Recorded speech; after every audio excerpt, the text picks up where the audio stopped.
Camarades, salut. Camarades, salut. Camarades, salut. Camarades, salut. Diallo Sarata, membre du FNDC de Pennsylvanie. Je demande à ceux que nous fassions 1 minute de silence à la mémoire de nos martyrs et saluer le courage des voyants combattants qui sont tombés sous les balles assassines tirées dans des manifestations comme celles que nous faisons aujourd'hui. À présent, je tiens à remercier toute personne qui a pris le temps de répondre à l'appel de cette manifestation ici à New York. Sachez que le FNDC est très reconnaissant et vous exprimons toute notre gratitude. Si nous sommes regroupés ici aujourd'hui, devant le siège de ce que la situation de notre pays nous interpelle tous et nous préoccupe à plus d'un titre. Pendant que les pays du monde entier réfléchissent et travaillent sur comment faire face aux défis qui touchent l'ensemble de la planète, notre pays, lui, fait face à des problèmes d'ordre politique et social en plus de ceux cités si haut.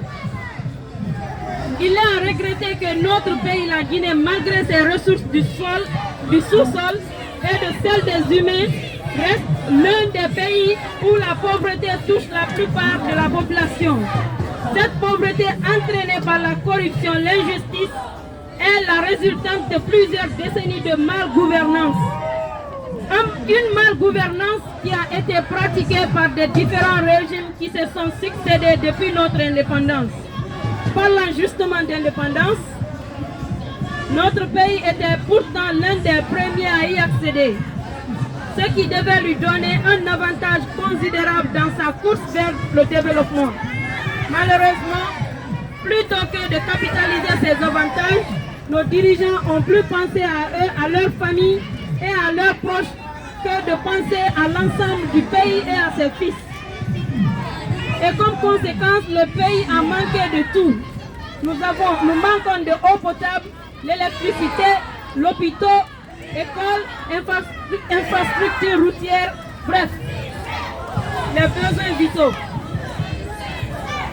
Naturellement, lorsqu'une population manque de tous ses besoins, une partie d'elle choisit le chemin de l'immigration clandestine. Pendant que l'autre partie choisit de réclamer ses droits. Et c'est en réclamant justement ces droits le plus élémentaire qu'une partie de ces manifestants se voit brutalisés, emprisonnés, pire, se massacrer.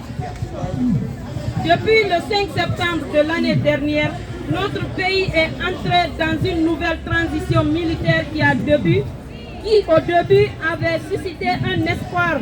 L'avènement du CNRD qui avait promis de faire de la justice sa boussole avait été accueilli comme une providence par la plupart des Guinéens, surtout lorsque les militaires avaient promis de ne plus reproduire les erreurs du passé.